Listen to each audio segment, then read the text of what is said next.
Dia konven Ustaz, tapi sudah mau berubah jadi syariah. Saya masa Pak? Dipertunjukkanlah saya brosur-brosurnya, pengajuan-pengajuannya, data-datanya. Dan yang save nomornya waktu itu namanya Pak Syafiq. Ini Pak Syafiq jabatannya apa ya di sini? Pengurus masjid sini ya? Iya. Oh, karena antum kenapa ketawa? Pengurus masjid itu memang nggak terlalu dikenal di dunia, tapi di akhirat dimuliakan. Ya Allah, antum bangga sekali jadi direktur di sini. Belum tentu direktur Kepri pun mulia di surga Pak. Tapi pengurus masjid, urus masjid Allah pasti mulia di surga Pak. Kenapa ketawa? Jangan tawa Pak, ini serius. Mulia ini pekerjaan ngurus masjid Pak. Cuman dia WA saya. Dia WA, saya lupa nomornya, saya cuma save nomornya, cuma saya lupa orangnya. Dia WA, Ustadz, mohon maaf saya tidak bisa hadir lagi di luar kota. Saya bilang, oh tidak apa-apa Pak. Ya. Saya tidak pernah niat Pak ceramah di sini, tapi diaturkan oleh teman-teman Baitul Mal yang undang saya. Ini jadwal ke-9 saya. Nanti malam 10, besok 11 pulang. Capek Pak di Riau, ya Allah. Surabaya minta itu, saya kasih 3 hari. Malang minta, saya kasih 2 hari. Ini Riau, ya, mintanya 4 hari Pak. 4 hari pun diambil semua, zuhur, asar. Tadi saya khutbah Jumat itu, ya, paginya itu saya masih ngisi di SMA Negeri 1 Perawang Pak. 1,5 jam dari sini. Ya. Malamnya saya di Masjid Nurul Islam di Siak di sana. Habis itu habis Isya, maghrib Isya, habis Isyanya saya ke Gontor 14. Ya. Saya lulusan Gontor, jadi saya mampir ke ustadz-ustadz di sana. Diundang oleh pimpinan pesantren di sana. Ini jadwal yang kenapa saya mau? Karena teman-teman punya niat yang mulia Pak. Mereka mengatakan, Ustadz kami mau bangun pesantren untuk orang-orang mu'allaf di pulau pelosok. Namanya Pulau Mendol Pak. Saya nggak tahu. Mendol itu kira-kira 12 jam dari sini Pak. Masih Provinsi Riau. Ini tugasnya bapak-bapak ini. Kalau ada dana CSR-nya, ya Pulau Mendol Pak. Bukan, Mendol ya. Mendol. Namanya Pulau Mendol Pak. Tapi itu di kabupaten apa, akhi? Hah? Palalawan. Palalawan Pak. Orang Riau pun tidak tahu ya. Masya. Saking terpelosoknya ini pulau, orang Riau pun tak. Ayah Habib sudah ke sana. Sudah pernah ke sana, Pulau Mendol? Belum pernah. Saya menawarkan diri, saya bilang, saya bawa ke sana deh. Saya biar dapat pahala, kita biar ceramahi teman-teman yang mu'allaf di sana.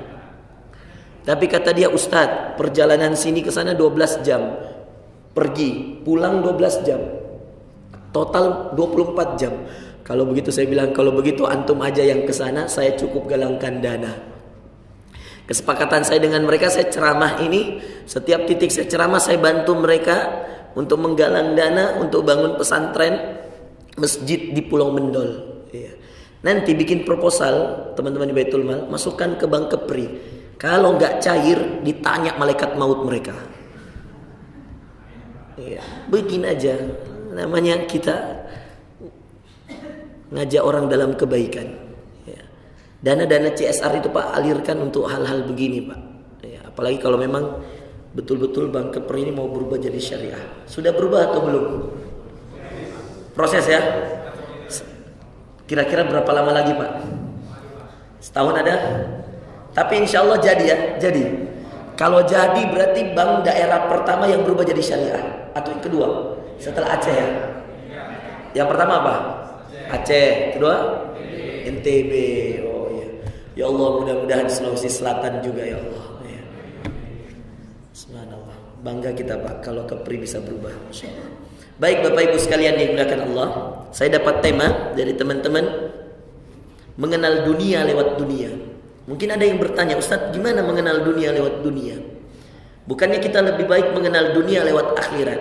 Nah, ini perlu pemahaman yang dalam. Perhatikan Bapak Ibu sekalian yang dimuliakan Allah. Suatu ketika, ini di Sudan.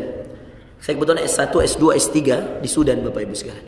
Waktu saya S1, Sebelum tamat itu, saya kemudian berkhulwah. Khulwah itu menghafal Quran, ya, atau memurajaah Quran di satu tempat yang biasa orang-orang Sudan itu hafal Quran. Namanya khulwah. Kalau kita di sini pesantren tahfidz. Tapi di sana lebih menyeramkan. Kenapa? Karena di sana anak-anak, subhanallah, ya, tidak ada waktu kecuali Quran. Istirahatnya itu boleh kita katakan hanya untuk makan, tidur, dan mandi. Sisanya Quran. Dan Quran itu Bapak Ibu sekalian setelah dihafal ditulis di kayu, lalu kemudian pakai semacam kapur seperti itu ditulis. Nanti kalau kemudian dia sudah hafal, dia store ke syekh, dia tulis. Sampai seperti itu terus menerus. Hafal tulis, hafal tulis. Satu kali dia hafal Quran, dia harus mengulang 100 kali. Jadi kalau kemudian ada satu juz diulang 100 kali. Kalau ada salah yang ditulis suruh ulang lagi. Sampai hafalannya kuat sekali. Sampai ada anak di sana 12 tahun usianya, itu baca An-Nisa, baca An-Naml, baca Toha, baca surah-surah yang panjang, itu seperti baca surah Al-Fatihah. Subhanallah. Dibaca duduk, dibaca berdiri, dipakai sholat, sama kuatnya hafalannya. 12 tahun usianya. Iri sekali saya, Pak. Saya dari pesantren 6 tahun, udah jadi ustadz 2 tahun, udah keliling ceramah, hafalan saya belepotan. Makanya setiap ada waktu liburan di sana, saya pakai untuk itu. Dan waktu itu saya pakai gunakan. Makanya kemudian saya storekan 30 juz saya di sana di Sudan. Benar-benar saya serius itu hafalan Quran di sana. Lalu kemudian satu ketika saya bertanya sama syekh saya, namanya Syekh Adam. Syekh, berapa orang yang sudah menyetorkan Qurannya 30 juz seperti saya ke antum? Ketika saya sudah selesai saya tanya. Dia katakan, saya tidak bisa hitung, tapi adalah sekitar 1.500 orang. Saya bilang subhanallah. Yang 30 juz 1.500 orang lebih, dia tidak bisa hitung. Yang sudah setorkan ke dia dari berbagai negara. Di kampus saya saja itu ada 72 negara, Pak. International University of Africa. Kebetulan anaknya Bapak ini di sana. Saya uruskan untuk berangkat ke sana. Sekarang alhamdulillah kuliah di sana.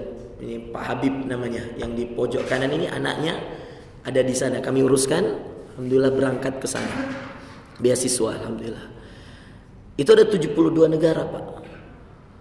Yang saya ingin ambil pelajaran, ketika kemudian saya tanya, Syekh, berapa orang yang sudah setorkan Quran ini? Dia katakan 1.500. Saya katakan, Syekh, apakah anak-anakmu juga sudah hafal Quran? Dia katakan, semua anak saya hafal Quran. Bahkan anak pertama saya hafalan Qurannya lebih kuat dari saya. Saya geleng-geleng kepala. Kenapa? Karena syekh saya ini, Pak, kalau kita setoran Quran, ada 3 orang depannya. Saya, teman saya yang lain. Ini saya misal baca surah An-Nahl, teman saya Asy-Syu'ara, teman yang lain As-Saffat. Dan kalau ada yang salah, dia bisa tegur secara bersamaan. Tidak hilang, tidak pusing, Pak. Seperti kalau mungkin ya, mohon maaf, bapak sama bapak baca Al-Ikhlas, bapak baca Al-Falaq, bapak baca An-Nas. Kalau saya bisa tegur semuanya kalau salah. Karena kalau salah pun, bersamaan pun, karena hafalan kita sudah sangat kuat sekali, ya, gimana nggak kuat, tiap hari dibaca. Subuh ya itu, zuhur ya itu, asar ya itu, maghrib ya itu, isya ya itu.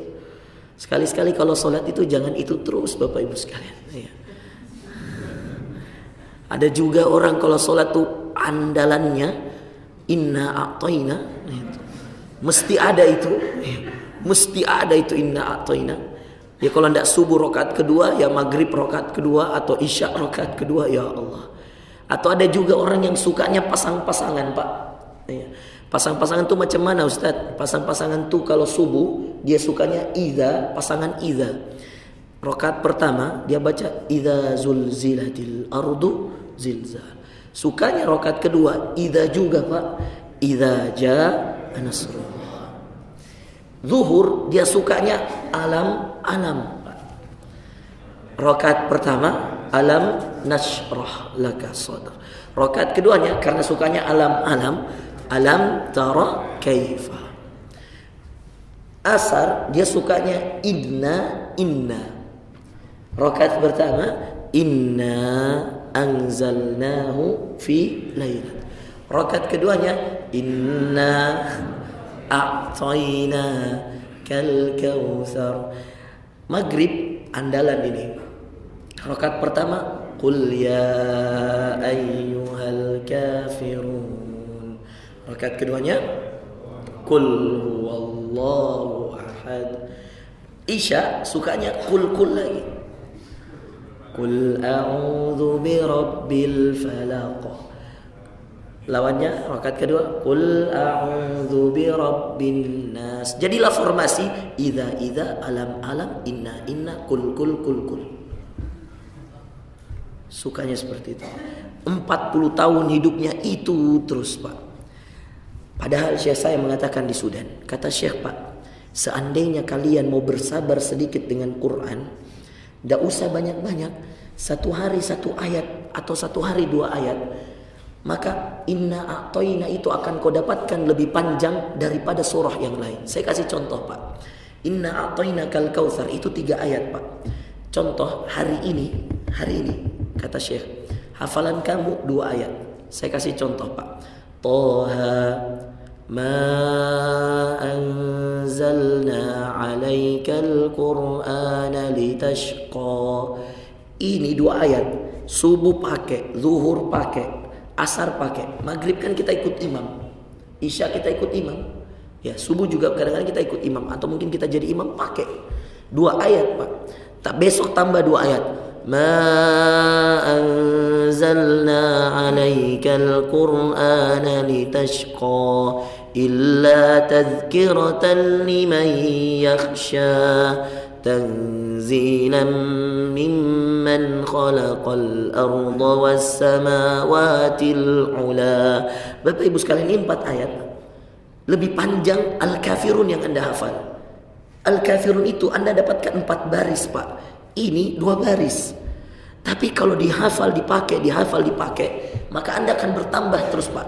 Jangankan sebulan, seminggu, dengarkan ya, seminggu. Kalau 1 hari 2 ayat, Anda akan dapatkan, potonglah, Pak, Sabtu Ahad libur menghafal, Sabtu Ahadnya mengulang yang 5 hari. Jadi kalau 1 hari 2 ayat, maka 5 hari 10 ayat, Pak. Tahukah Anda 10 ayat itu sudah lebih daripada idza jaa nasrullahi wal fath, sudah lebih daripada idza zulzilatil ardu zilzala yang hanya 8 ayat. Tapi masalahnya kita malas, Pak. Kita itu sukanya yang penting sholat cepat selesai. Maunya yang inna a'tayna yang sambil tidur pun selesai. Inna a'tayna kal kautsar. Betulan ini, Pak. Makanya kadang-kadang Anda sholat asar, sholat maghrib. Kalau sholat maghrib ya mungkin ada imam. Tapi kalau sholat yang sir seperti sholat zuhur, sholat asar, kadang-kadang manusia itu sendiri nggak tahu juga apa yang dia baca, Pak. Rakaat pertama, rakaat kedua. Karena sudah terbiasa dengan surah-surah yang gampang dihafal. Nah, ini sedikit penekanan masalah hafalan Quran, Pak. Nah, ini ada ustadz di sini. Bisalah sedikit-sedikit Bapak setorkan. Atau mulai dari juz 30. Amma yatasaalun 'anin naba'il 'azim. Cukup 2 ayat dulu. Pendek, Pak. Amma yatasaalun 'anin naba'il 'azim. Bapak Ibu sekalian, perhatikan. Kalau Anda rutin 2 ayat, 5 hari 10 ayat. 10 hari ya 20 ayat. 15 hari 30 ayat. 20 hari 40 ayat. 40 ayat, Pak, habis An-Naba. 1 bulan An-Naba. Besok An-Nazi'at. Anda kerja di Kepri ini 10 tahun selesai 30 juz. Percaya sama saya. Jangan yang berprogres itu dunia saja, Pak. Tapi akhirat ini berprogres. Ingat, orang nanti dibangkitkan di akhirat, kemuliaannya sesuai dengan hafalan Qur'annya, Pak. Makanya dalam hadis dikatakan, kebetulan saya jurusan hadis. Ini hadis ketika kemudian kita pelajari dahsyat. Makanya kita jurusan hadis, malu hafal hadis kalau belum hafal Quran. Demi Allah, Pak. Malu hafal hadis kalau belum hafal Quran. Bagi syekh kami di sana, kamu belum dicatakan mahasiswa di Rosatul Ulia. Di Rosatul Ulia itu pasca sarjana. Kalau kamu belum selesai hafalan Quran kamu, Malu Pak, 20 tahun kalah sama anak 12 tahun. Waktu itu saya 20 tahun kalah sama anak 12 tahun. Itu pun saya nangis-nangis ngafal Quran sampai habis suara. Iri sekali melihat anak 12 tahun bacaan misa kayak Al-Fatihah Pak. Gak ada salahnya. Mau dia baca sambil berjalan pun mulutnya, ya Allah. Kita nih kadang-kadang lupa lagi.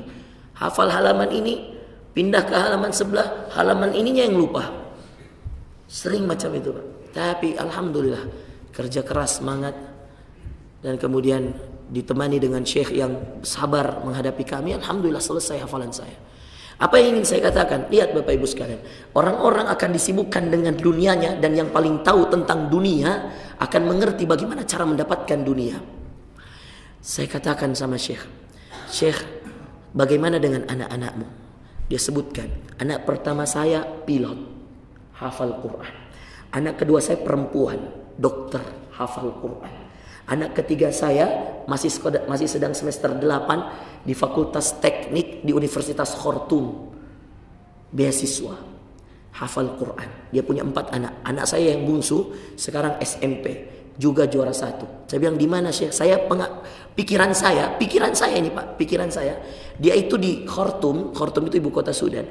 Anak saya yang keempat ini masih SMP, kelas 3. Saya bilang, di mana Syekh? Hafal Quran juga? Iya, tapi alhamdulillah dia jadi imam. Cuman sayang, dia tidak bersama saya di sini. Saya bilang, di mana dia? Dia di London. Kenapa jadi imam? Kenapa bisa? Dibawa oleh seorang pengusaha yang punya perusahaan di sana, orang Sudan yang punya perusahaan di London, lalu kemudian dibawa untuk jadi imam di masjid dekat apartemennya. SMP Pak. Duniamu kau buatkan untuk Allah, Allah yang selesaikan semua hajatmu. Dunia itu Pak, kecil bagi Allah. Makanya kata Rasulullah SAW, ini hadis yang sahih. Seandainya kalian mau mengetahui tentang dunia, maka hendaklah kalian mencelupkan jari-jari kalian ke dalam lautan. Angkat jari-jari itu, apa yang menetes dari jari-jarimu dari lautan, itulah dunia dibanding akhirat Allah yang seluas lautan.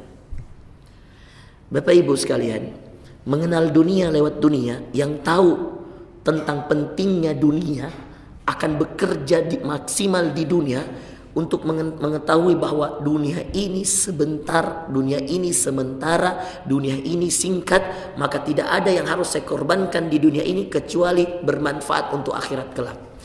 Sehina-hinanya dunia Pak, dia menentukan. Sesebentar-bentarnya di dunia, dia menentukan Pak.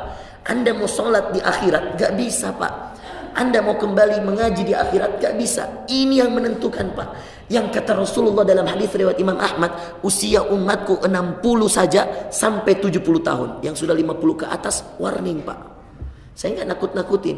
Tapi ini hadis sahih. Kami mempelajarinya di ilmu hadis Pak. Ini hadis yang benar. Kata Rasulullah, usia umatku 60 sampai 70 tahun saja. Sedikit yang melewati itu. Yang melewati 70 sedikit. Maka 50 ke atas warning Pak. Berapa hafalan Quran kita? Bagaimana dunia kita? Banyakkan mana dunia untuk dunia, atau kemudian dunia untuk akhirat?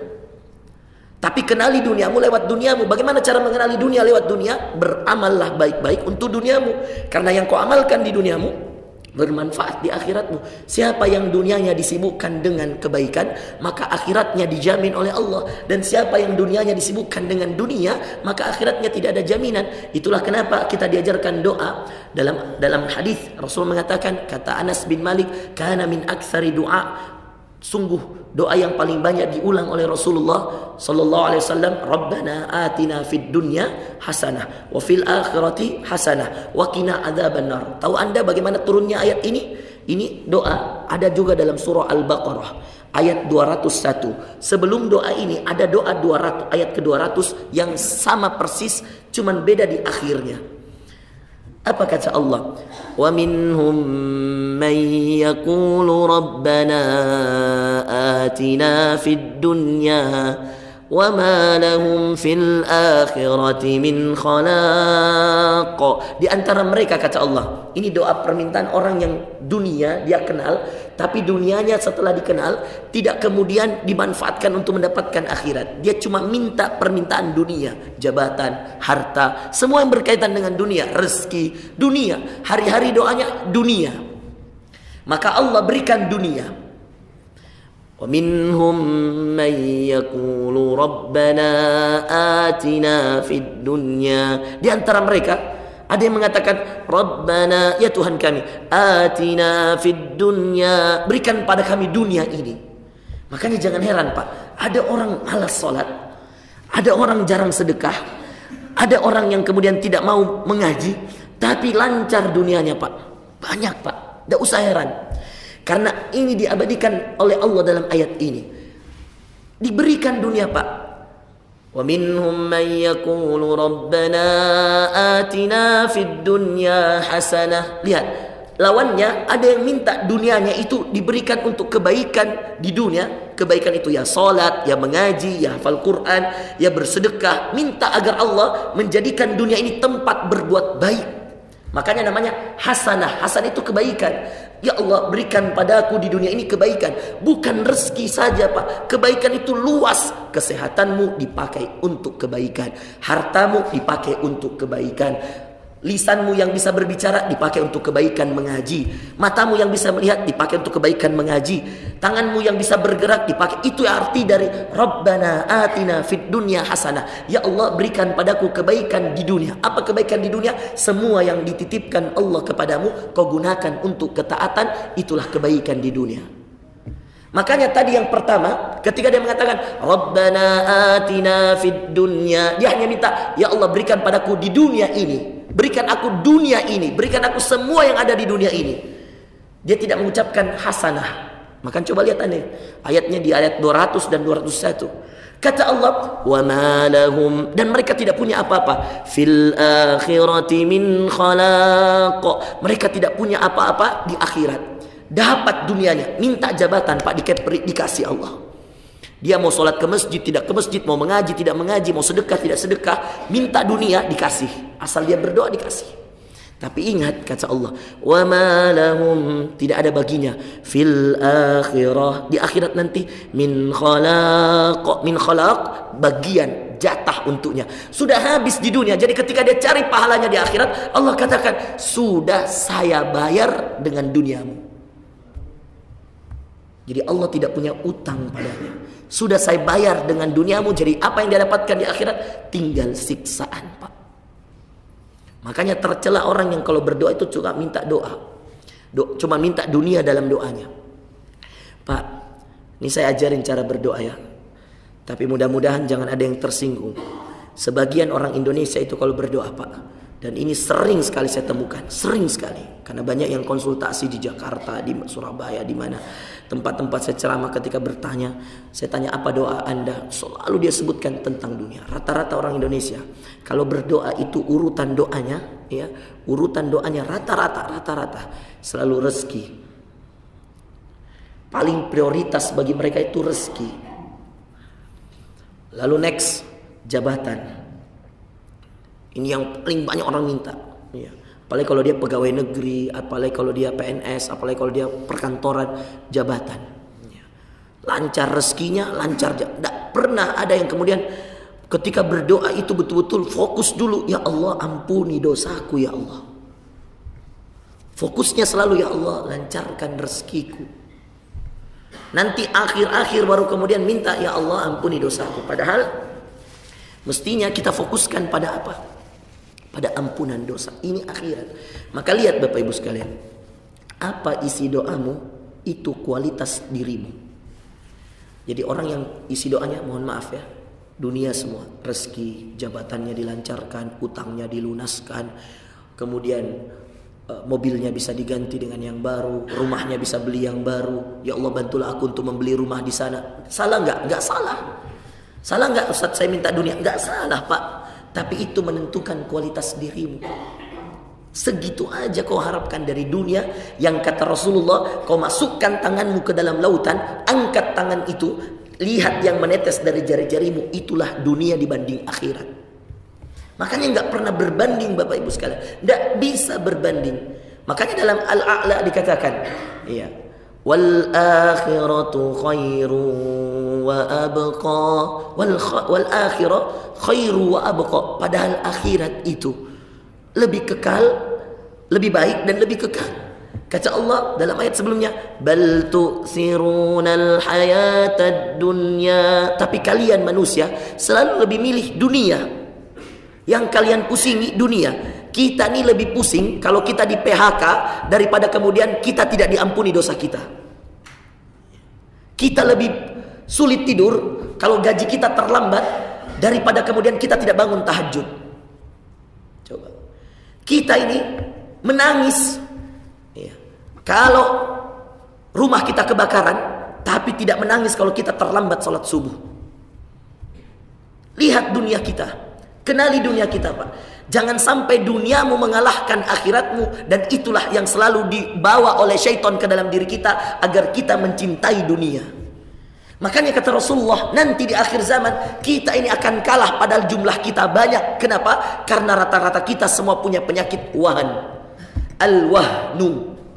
Bertanya sahabat, kenapa kita bisa kalah? Apakah karena kita sedikit ya Rasulullah? Kata Rasulullah, bukan. Tetapi justru ketika itu jumlah kalian sangat banyak. Lalu berkata sahabat, lalu mengapa kita bisa kalah? Kata Rasulullah, karena kalian mengidap penyakit al-wahan, al-wahnu. Apa itu al-wahan? Al-wahan itu penyakit yang lebih parah dari corona, Pak. Al-wahan ini penyakit yang kata Rasulullah ketika ditanya oleh sahabatnya, wa mal wahnu ya Rasulullah, apa itu penyakit al-wahan ya Rasulullah? Kata Rasulullah, hubbud dunya wa karahiyatul maut. Pernah dengar ya Pak hadisnya ya? Hubbud dunya, terlalu cinta dunia, wa karahiyatul maut, dan takut sekali kematian. Ini terjadi Pak. Jauh-jauh hari Rasulullah sudah katakan, dan hari ini saya, sebagian bapak yang mau menyaksikan juga silahkan. Saya menyaksikan demi Allah, semua kita hampir 80% mungkin kaum muslimin yang ada di Indonesia itu mengidap penyakit ini Pak. Cinta terlalu dunia, terlalu besar, lalu kemudian takut sekali kematian. Kenapa Pak? Karena kalau dia mati dia tinggalkan semua dunianya dan dia khawatir. Padahal tidak ada jaminan yang muda atau yang masih sehat tidak dipanggil lebih dulu oleh Allah. Tidak ada jaminan. Ya. Bahkan kalau dia artis, bahkan kalau dia orang yang kaya, bahkan kalau dia pejabat, kalau Allah mau cabut, Allah cabut nyawanya. Masih muda nggak ada urusan Allah. Kalau sudah ajalnya, dicabut nyawanya. Berapa banyak orang yang lagi tenar-tenarnya meninggal. Berapa banyak orang yang kemudian lagi jaya-jayanya meninggal. Kita tidak pernah tahu Bapak Ibu sekalian.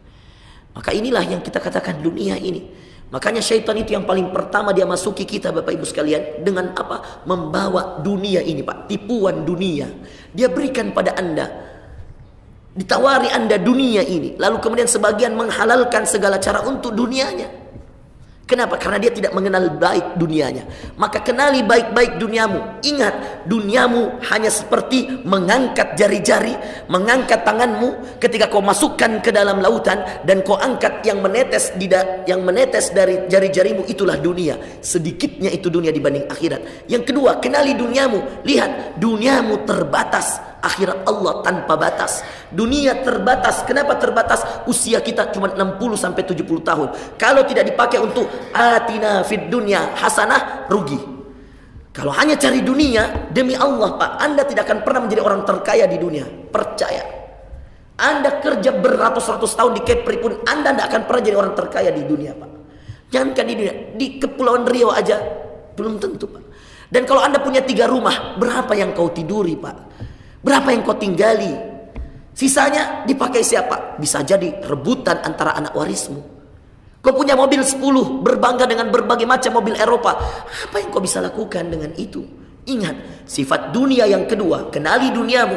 Maka judulnya mengenal dunia lewat dunia. Kenali duniamu agar Anda tidak tertipu dengan duniamu. Yang pertama, sifat duniamu sedikit. Akhirat banyak, seperti tanganmu yang masuk ke lautan lalu kau angkat yang menetes, itulah dunia. Sedikit dunia ini Pak. Akhirat yang banyak. Lalu sifat dunia yang kedua, ingat, sifat dunia yang kedua berbatas.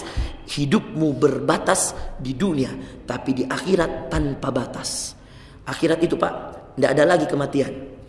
Orang di neraka mati dihidupkan lagi, mati dihidupkan lagi, mati tersiksa dihidupkan sampai kemudian dia habis dosa-dosanya. Kalau dia termasuk orang ahli iman, dimasukkan ke dalam surga. Kalau dia meninggal dalam keadaan non muslim, tidak berislam, ya seperti itu terus dan tidak ada ujungnya, tidak ada ujungnya.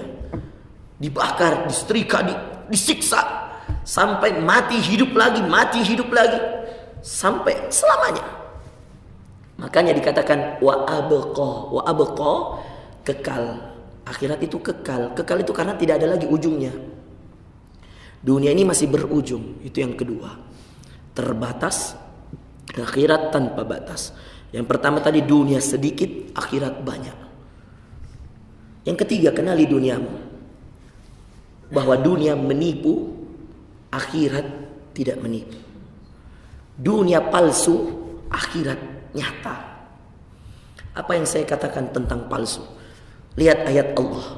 Ketika Allah mengatakan dalam surah Luqman, ya ayyuhan nasu attaqu rabbakum wakhshaw yawma. Kata Allah, ya ayyuhan nas, hai manusia sekalian, ittaqu rabbakum, bertakwalah kalian pada Tuhan kalian Allah, wakhshaw yawma, dan takutlah kalian pada satu hari. Hari apa? Yawman la yajzi walidun aw waladih, hari di mana orang tua tidak bisa menolong anaknya. Wala mauludun huwa jazin an walidihi syai'a, dan hari di mana anak tidak bisa menolong orang tuanya. Kenapa? Masing-masing orang tua maupun anaknya datang bertanggung jawab sendiri-sendiri. Menghadapi Allah, mempertanggungjawabkan amalannya sendiri-sendiri. Sebagaimana dalam surah Maryam, wa kulluhum atihi yaumal qiyamati farda, setiap mereka akan kami datangkan, kami berdirikan di hadapan kami sendiri-sendiri. Semua pengadilan Pak, berhadapan langsung kita dengan Allah sendiri-sendiri. Gak ada lagi istilah saya cuma bawahan Ustaz, saya cuma bawahan ya Allah yang nyuruh dia. Kenapa kamu mau disuruh? Kena juga Pak. Korupsi-korupsi itu kena semua itu. Mulai dari yang menyuruh, yang disuruh, semuanya kena. Dan semuanya mempertanggungjawabkan sendiri-sendiri. Menipu. Karena kata Allah, hari yang tidak akan bisa orang tua menolong anaknya, anak tidak bisa menolong orang tuanya. Walidun awwaladi wala mauludun huwa jazin awwalidihi syai'a. Lalu kemudian Allah melanjutkan ayatnya dalam Luqman, inna wa'dallahi haqq, sungguh akhirat itu hak. Apa itu hak? Nyata. Yang palsu itu dunia. Inna wa'dallahi haqq, sungguh janji Allah benar, nyata. Kalau Anda berbuat baik di dunia, Anda pasti temukan di akhirat. Kalau berbuat dosa di dunia, Anda pasti juga temukan di akhirat. Lalu kemudian kata Allah, fala tagurrannakumul hayatud dunya, janganlah kalian ditipu. Tagurrannakumul hayatud dunya, jangan kalian mau ditipu oleh dunia, kata Allah. Wala yagurrannakum billahil gharur, dan jangan kalian ditipu oleh penipu di dunia. Siapalah penipu di dunia ini Pak? Kata para ahli tafsir, al-gharur, iblis. Dia itu penipu Pak, penipu. Dia tipu kita. Dia katakan tidur lebih baik dari sholat subuh.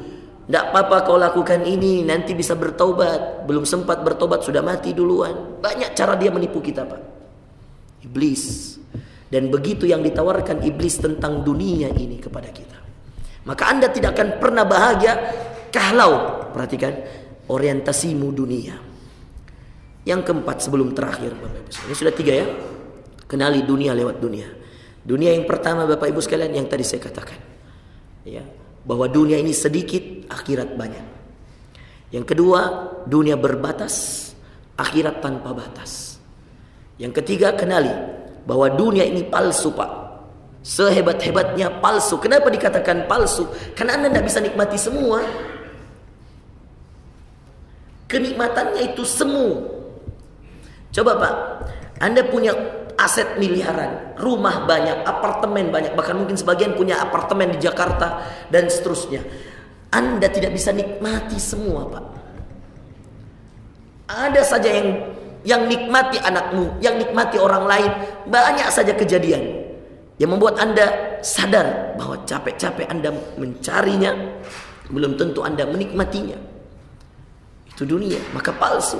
Akhirat Anda nikmati semua. Semua solatmu di sini, semua sedekahmu di dunia, kau nikmati di akhirat. Makanya orang menyesal ketika mencari dunia, lalu kemudian di akhirat dia tidak dapat apa-apa. Makanya kemudian diabadikan dalam Al-Quran, mereka sampai minta dikembalikan di dunia dan tidak usah jadi manusia, nggak usah jadi manusia, jadi tanah aja. Ayat terakhir dalam surah An-Naba, Yawma yanzurul mar'u ma qaddamat yadah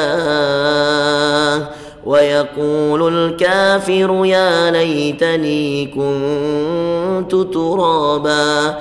Kata Allah, nanti ada orang di akhirat, Yawma yanzurul mar'u ma qaddamat yadah, hari di mana mereka menyaksikan semua amalannya di dunia. Di akhirat ditontonkan mereka amalannya di dunia. Wa yaqulul kafir, berkata orang yang kafir nanti di akhirat, kafir tidak beriman pada Allah, bisa kafir juga kufur dari nikmat-nikmat Allah. Wa yaqulul kafiru ya laitani kuntu turaba. An-Naba, kata Allah dalam penutup surah An-Naba, berkata orang-orang yang lupa beramal soleh di dunia, justru melakukan dosa-dosa di dunia, mereka mengatakan wa yaqulul kafiru ya laitani, ya Allah seandainya dulu aku di dunia kuntu turaba, aku hanya tanah ya Allah, tidak usah jadi manusia. Nyesal dia, Pak, karena dunia yang sangat singkat ternyata sangat menentukan. Itu dunia yang ketiga, penipu dunia ini, Pak, ditipu kita. Maka jangan pernah kau lewatkan akhiratmu untuk dunia, dan jangan pernah kau jual akhiratmu hanya untuk duniamu. Anda ditawari pekerjaan sebesar apapun gajinya, kalau nanti Bang Kepri sudah jadi syariah, Pak, ya, mungkin ada saja ya, wallahu a'lam, ya, mungkin ada kemudian yang ditawari pekerjaan yang lebih besar gajinya tapi di konvensional. Saya tanya, Pak, ya, saya beritahu ya, ini banyak terjadi, Pak. Di Makassar saya bina Asbisindo, Pak, BNI Syariah, pokoknya semua bank syariah, direkturnya saya bina, Pak. Kita adakan di mereka kajian-kajian. Saya kajian di BRI Syariah, di Muamalat, BNI Syariah, Mandiri Syariah. Saya bina mereka, Pak. Terkumpul dalam Asbisindo. Kan seluruh Indonesia Asbisindo itu, Asosiasi Bank Syariah Indonesia, Pak. Baru-baru kemarin di Makassar, Pak Aka Permana, Direktur Muamalat Pusat, itu kita jamu di Makassar. Dia datang, saya ceramah subuh, setelah itu kita ngobrol tentang Asbisindo. Saya katakan, selalu banyak tawaran yang menggiurkan kalau Anda pilih akhirat. Saya ulang ya, saya ulang. Nanti kalau terjadi di Bapak, saya sudah sampaikan. Selalu, Pak, kalau kita pilih akhirat, selalu banyak tawaran-tawaran menggiurkan untuk Anda pilih dunia dengan berbagai pertimbangan. Ustadz, anak saya banyak, masih mau sekolah semua, Ustadz begini. Subhanallah, demi Allah saya katakan, banyak sekali, Pak. Tapi ketika Anda sudah pilih jalan akhirat, apapun yang Anda lalui insya Allah mudah. Ini saya cerita dan saya sudah minta izin sama Pak Aka Permana. Dulu dia di HSBC, Pak. Setelah itu di Permata. Masuk Permata Syariah, pindah ke Muamalat. Ini Pak Aka Permana. Anda bisa cross check. Kalau ada yang kenal silahkan di cross check. Ya, saya berteman, Pak. WhatsApp-nya ada sama saya, silahkan. Ini Direktur Muamalat, Presiden Direkturnya Muamalat. Apa dia katakan? Ustadz, puluhan tahun saya di HSBC, sampai saya dikirim ke Amerika karena berprestasi, dibawa ke Hong Kong dan seterusnya. Uang saya itu, Ustaz, kadang-kadang gaji saya kali 22 kali gaji, kali 25 kali gaji. Saya ke Amerika, saya diutus kemana-mana. Tapi demi Allah, Ustaz, puluhan tahun saya bekerja, saya tidak punya banyak aset kecuali satu rumah. Saya pindah ke syariah, Ustaz. Saya baru berapa tahun di syariah, saya punya 4 apartemen, saya punya 3 rumah, 2 anak saya sekolah di London. Dan itu ketika saya kerja di syariah. Kalau saya hitung jumlahnya, jauh, Ustaz, jauh konven dengan syariat, jauh penghasilan saya. Tapi kenapa ketika akhir tahun, ketika selesai gajian pertahunan, saya hitung, saya tidak punya apa-apa setelah meninggalkan konven, dan saya punya banyak hal, banyak aset, dan selalu saja ada gaji-gaji yang tidak pernah saya bayangkan, ada rezeki-rezeki yang tidak pernah saya duga, datang dari arah-arah yang tidak pernah saya bayangkan. Padahal gajinya sedikit, Pak. Kalau dikali ini gajinya beliau dengan ketika di muamalat, jauh. Bisa dicek, Pak. Jauh, Pak. Saya katakan, Pak, itulah yang dinamakan berkah. Kelihatannya kecil, tapi ketika butuh selalu ada. Yang gak berkah, kelihatannya besar, tapi setiap akhir selalu kosong. Utang di mana-mana, kredit di mana-mana, uangnya banyak, kreditnya juga banyak. Apa nikmatnya hidup? Kalau Anda punya uang, lunasi semua kreditmu, tutup kreditmu, berhenti. Makan yang kau mampu beli, pakai yang kau mampu beli. Jangan membeli sesuatu yang kamu tidak mampu. Belum mampu beli rumah 2 tingkat, tinggallah di rumah yang 1 tingkat, Pak. Belum mampu beli mobil Eropa, pakailah mobil-mobil Jepang. Tidak usah dipaksakan, karena dunia itu terbatas dan palsu. Sekali lagi palsu, Pak. Ini silakan di cross check, Pak. Ini baru 1 orang saya cerita. Saya belum cerita, ya, Direktur CIMB. Saya sebut merek aja, Pak, ini. Ya, karena kita diperbankan. Ya. Semua terbuka di sini, Pak. Ya. Resign, Pak, resign. Di Bandung, resign gara-gara Quran. Gaji 300 juta. Belum bonus-bonusnya. Direktur, Pak. Ditinggal, Pak. Setelah tahu agama. Hijrah. Kalau ini saya tidak kenal namanya, karena saya dengarkan ini cerita langsung dari kawan saya di Bandung. Ustadz, sama-sama ustadz kita. Ketika dia kunjung ke Makassar, dia cerita. Ustadz ini ngisi kajian di kantor di sana. Bukan kajian ceramah, ngajar Quran, ngajar bapak-bapak tahsin. Akhirnya resign sendiri ini direkturnya. Kenapa? Karena katanya ketika dia buka ayat-ayat Quran, dia baca artinya, subhanallah, dia ketemu ayat riba, dia merinding, Pak. Takut. Allah kasih hidayah. Bapak Ibu sekalian dimuliakan Allah, karena waktu kita terbatas, saya ada jadwal lagi maghrib isya. Saya singkat, Pak. Yang keempat, sifat dunia ini, Bapak Ibu sekalian, perhatikan. Dunia ini selalu membuat Anda tidak pernah puas. Selalu membuat Anda mau yang lebih, mau yang banyak. Dan itu kata Rasulullah SAW. Kata Rasulullah SAW, seandainya diberikan kepada anak cucu Adam 1 gunung emas. Jangankan 1 gunung, Pak. Saya pernah ceramah di Halmahera, PT Nusa Halmahera di Ternate, itu tambang emas, Pak. Itu ada 1 kilo seperti ini emas, ya. Yang kalau dijual, Pak, ya, emas murni ini kalau dijual hasil dari tambang di sana, ini bisa hidup seseorang, bahkan bisa membeli banyak, ya. Boleh saya katakan banyak aset, bisa jadi rumah 3 tingkat, ruko, bisa jadi mobil, 1 kilo emas. Tapi jauh-jauh hari Rasulullah tidak sebut 1 kilo, Pak. Rasulullah sebut seandainya manusia diberikan gunung emas, bukan 1 kilo, gunungnya, Pak. Gunung itu emas, kata Rasulullah SAW, maka percayalah dan saksikanlah, manusia itu akan minta gunung yang lain. Seandainya manusia diberikan 1 gunung emas, maka percayalah, kata Rasulullah, dia akan masih minta gunung yang lain. Padahal 1 kilo saja tadi, Pak, ada yang punya 1 kilo tadi saja, dia sudah bisa beli rumah, ruko, mobil. 1 kilogram emas, Pak.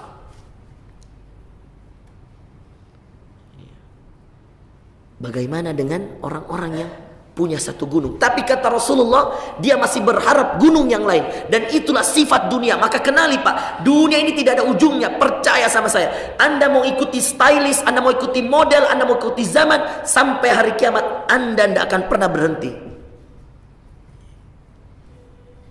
Handphone mau diikuti semua, Pak? Gak bisa.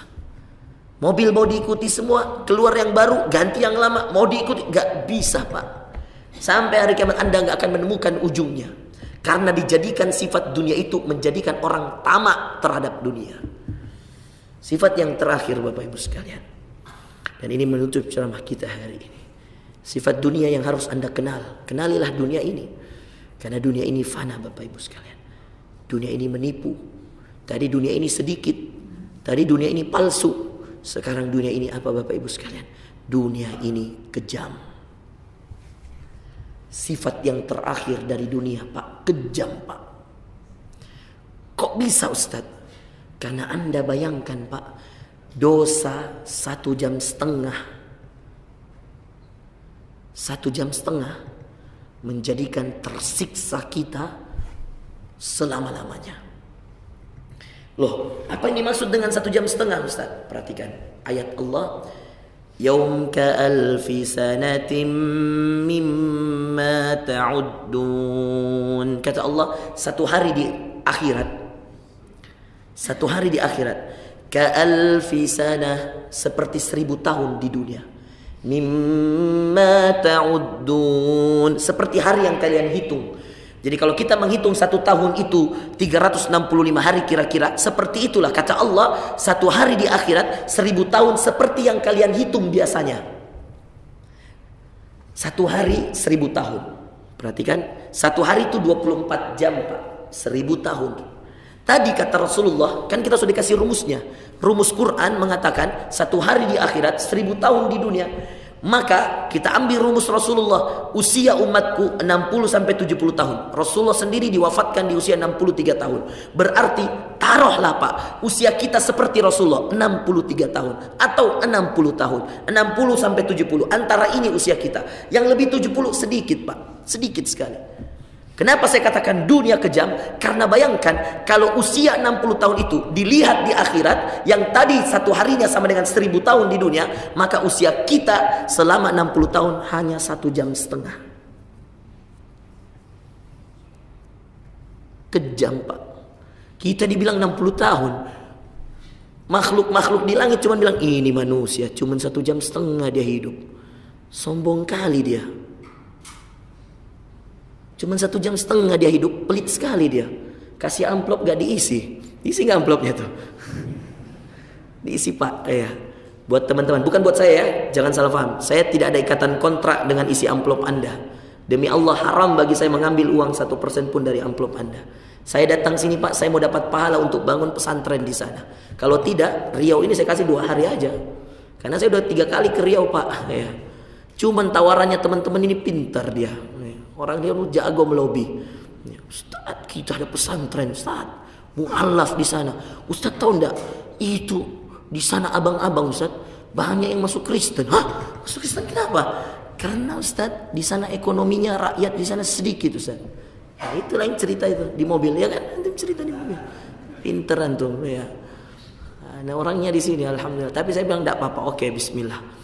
Ya, saya baru pulang dari Surabaya, Malang, tur Jawa Timur. Saya istirahat sehari langsung berangkat ke Riau. Ya, 5 hari Pak, istri saya sampai bilang, lama kali di Riau Bang. Saya bilang inilah takdirku. Ya. Duh susah ini. Panitia ndak kasih izin lagi bawa istri. Lain kali kalau 5 hari istri harus bawa ya. Kejam kali kau lebih kejam dari dunia kau. 5 hari Ustadz dikasih, cuma disuruh bawa tim media. Apalah gunanya saya memandang wajahnya. Setiap hari, tapi alhamdulillah saya tiap hari video call ya. Alhamdulillah ini teknologi membantu kita ini. Makanya headset saya lengket terus Pak. Kalau istri saya telepon tinggal begini aja. Masya Allah. Demikian Bapak Ibu sekalian. Dunia kejam Pak, kejam. Maka jangan mau dibunuh oleh dunia. Jangan mau dihabisi oleh dunia. Karena dunia kejam Pak, kejam sekali. Jangan berhitung untuk akhirat, tapi berhitunglah untuk dunia. Kapan kau mau belanja sesuatu untuk dunia, hitung. Bermanfaat tidak, butuh tidak, ingin atau butuh. Kalau butuh beli, kalau tidak butuh jangan. Yang butuh-butuh aja Pak. Yang butuh-butuh saja. Sudah ada mobil sudahlah, cukupkan. Kalau tidak butuh sudah. Kalau butuh lain cerita Pak. Misal anak ada yang harus diantar sekolah, bapak kerjanya lain, supir harus antar anak 3 anak. Nah, itu butuh beli mobil, belilah Pak. Allah paling tahu. Tapi ini sepeda Brompton. 8, ya, saya punya jamaah itu saya tegur, jamaah umroh saya baru pulang dari Palestina, umroh Palestina. Ada jamaah saya panggil ke rumahnya karena air zam-zamnya ketinggalan di saya. Saya kebetulan pulang dari daerah, saya singgahkan di rumahnya. Cerita dia bilang 8 Brompton. Saya bilang, ini Brompton 8 mau diapain? Tahu Anda Pak sepeda Brompton, tahu ya? Brompton itu Pak, satunya bukan 5 juta Pak, satunya 70 juta. 50 juta. Lagi ngetren sekarang nih. Artis-artis banyak yang pakai. Dikiranya keren lah itu pakai Brompton. Saya bilang kalau mau murah dan gaya, beli sepeda lipat, beli stiker Brompton, tempelin. Ya Allah, kamu mau sehat, mau olahraga atau mau gaya? 70 juta itu saya bilang bisa bangun rumah tahfidz Quran untuk anak yatim. Pakai beli beras bisa biayai 10 panti asuhan. 1 tahun itu sudah. Saya bilang ditanya Bapak di akhirat, nangis saya ceramain di situ. Biarin aja Pak. Saya suka saya itu kalau kelihatan orang cinta dunia itu saya betul-betul, iya. Saya sikat juga ya Pak. Karena saya kasihan Pak, kasihan jamaah umroh saya ini baru-baru pulang dari Palestina. Kita umroh plus Palestina itu 14 hari kita sama-sama. Sedihnya saya lihat di rumahnya itu kayak macam lemari Pak. Kan itu sepeda Brompton bisa dilipat. Ada tempat kotak-kotaknya macam itulah. Ditaruh sepeda Brompton, ya Allah banyaknya. 70 juta, paling murah katanya 50 juta. Dulu ada yang sempat dia beli 30 juta terus dia jual lagi. Maka kemudian rata-rata di situ 50 juta. Kalau dia punya 8 Pak, kali sendiri 400 juta. Coba bayangkan. Hanya untuk sepeda. Ada yang penggemar sepeda di sini? Atau ada yang punya Brompton? Ayo Pak, jujur Pak. Siapa yang pakai Brompton sini Pak? Yang mana Pak? Yang mana? Yang baju apa ini Pak? Yang mana yang pakai Brompton di sini? Berapa Bromptonnya Pak? 1, 2, 3, 4. Astagfirullah. Ya. Istighfar Pak. Sudahlah. Yang sudah beli terlanjur sudahlah. Cukup. Ya. Dan itu Pak Brompton, kadang kalau sudah dibeli, di model lagi. Anda tahu setirnya aja, model setirnya 3 juta Pak. Setir aja itu. Ganti pelek bannya itu. Ada yang ini punya Brompton kayak gini gua. Enggak, bercanda Pak. Itu pelek bannya itu Pak. Bisa sampai 2 juta, 1,5 juta ya Allah. Untuk modeli sepeda aja Pak. Astagfirullah. Ya, itulah dunia Pak. Ujung dari dunia kekejaman. Jangan mau Anda dimanfaatkan 1,5 jam itu untuk kemudian dari akhirat untuk melakukan hal-hal yang sia-sia. Dunia kita singkat, dunia ini sedikit, dunia ini terbatas, akhirat tanpa batas, akhirat yang banyak, akhirat yang kekal Bapak Ibu sekalian. Maka gunakan hartamu untuk di jalan Allah, gunakan dirimu untuk di jalan Allah. Anak-anakmu masukkan pesantren tahfidz Pak. Kalau Bapak tidak sempat hafal Quran, jangan biarkan anak-anak tidak hafal Quran Pak. Masukkan sekolah-sekolah Islam Pak. Mumpung Bapak punya uang Pak, mumpung Bapak punya duit, bagi itu untuk hal yang bermanfaat. Inilah yang dikatakan investasi abadi. Apa itu? Kata Rasulullah 3. Kata Rasulullah, jika anak cucu Adam meninggal, terputus semua amalannya kecuali 3. Investasi jangka panjang dan abadi. Tidak ada ruginya. 1, sedekah jariah. Nah, macam inilah amplop-amplop Anda isi. Ya. Ini panitia bilang kalau ada yang 500.000 dapat hadiah mushaf. Iya enggak? Iya kan? Terus kalau ada yang 2 juta dapat tulisan kaligrafi. Ya, nanti minta sama panitia. Kalau ada yang sumbang 2, maksudnya itu Pak, 500.000 tuh dia bebaskan 10 meter tanah di sana. Ya, macam tuh ya. 10 meter per tanah per meter sana itu harganya 50.000. Ya, kalau Anda bayar 500.000, Anda membebaskan 10 meter. Berapa meter total yang mau dibebaskan? Berapa? 20.000 meter di sana. Tanahnya sudah ada tanahnya. Tinggal mau dibebaskan 20.000 meter. 2 hektar. Masya, banyak juga itu. Itu yang sudah terbeli berapa? Belum ditotal semuanya. Ini saya perdana ini. Ada ustadz sebelumnya yang menggalang, saya perdana. Mudah-mudahan saya dapat banyak pahala ini karena perdana. Nanti setelah saya undang lagi ustadz yang lain, ya, biar cepat selesai itu. Kalau belum bisa, ini saya saran ya, teman-teman di Baitul Mal. Kalau belum bisa selesai 2 hektar, jangan dipaksa. Kalau saya, lebih bagus beli dulu yang ada, bangun dulu. Supaya orang ada masjid dulu lah. Masjid, supaya ada tempat fokus orang-orang belajar dulu di sana. Kalau Anda paksa harus 2 hektar dulu, lama itu. Ya, Nah, nanti ini kan dana CSR-nya di sini ada enggak Pak? Bang Kepri ada ya? Boleh Pak dialokasikan yang pegang kebijakan. Coba nanti disurvei di Pulau Mendol, bantu saudara-saudara kita di sana Pak, di Pulau Mendol sana. Ini orang Riau kan paling berhak untuk membantu sesamanya di Riau. Ya masa orang Makassar mau bantu, orang Riau tidak mau bantu. Demikian Bapak Ibu sekalian, kebenaran dari Allah, kesalahan dari saya minta maaf dan saya memohon ampun pada Allah. Ceramah saya di YouTube banyak Pak. Kalau kita tidak bisa, saya tidak bisa bagikan nomor telepon saya karena kita akan sulitan untuk saling mengenal. Kita bisa berkoneksi di Instagram Pak. Saya ada Instagram, ada Facebook. Silahkan Instagram saya Fakhru_Ans. Mau di DM direct message, tapi boleh, tapi sabar karena follower saya banyak, penanya banyak. Iya benar serius nih Pak. Ya. YouTube juga banyak Pak, lumayan subscribernya sudah baru kita buat 2018 ya, Hisyam ya. YouTube 2000 berapa dibuat? 18. Alhamdulillah hari ini 18.000 lebih subscribernya kita. Alhamdulillah. Nanti cari di YouTube Ustadz Muhammad Fakhru Razi Ansar. Biasanya disingkat dengan logo yang ada di rompinya adik saya ini, tim saya ini UMFA Ustadz Muhammad Fakhru Razi Ansar. Itu ada ceramah saya banyak sekali di YouTube, atau bisa cek di Instagram Fakhru_Ans, atau bisa @umfa channel. Umfa channel ada Instagramnya juga, bisa dicek. Nanti kalau ada pertanyaan yang bisa saya jawab insya Allah. Tapi agak sedikit bersabar karena di Instagram itu Anda tahu sendiri DM banyak yang masuk. Tapi insya Allah kita bersilaturahim. Kalau ada yang mau nomor saya, ada sama Pak Syafiq ya. Nanti bisa kalau lebih intens lagi Bapak mau bertanya masalah riba, masalah apa, saya siap Pak. Tapi sabar-sabar juga. Karena WhatsApp saya juga Masya Allah ribuan tiap hari Pak. Ya. Kadang-kadang dijawab ketika kita di mobil, ketika kita di mana dan seterusnya. Jazakumullah khair. Makasih teman-teman di Bang Kepri. Semoga semua istiqomah di jalan Allah. Semoga semua lebih mengutamakan akhirat dari dunia. Dan semoga semuanya dijaga oleh Allah dari fitnah dunia insyaallah. Barakallahu fikum, sallallahu ala nabiyina Muhammadin. Wah, ibu-ibu langsung cari di Instagram kayaknya tuh. Luar biasa ibu-ibu. Langsung di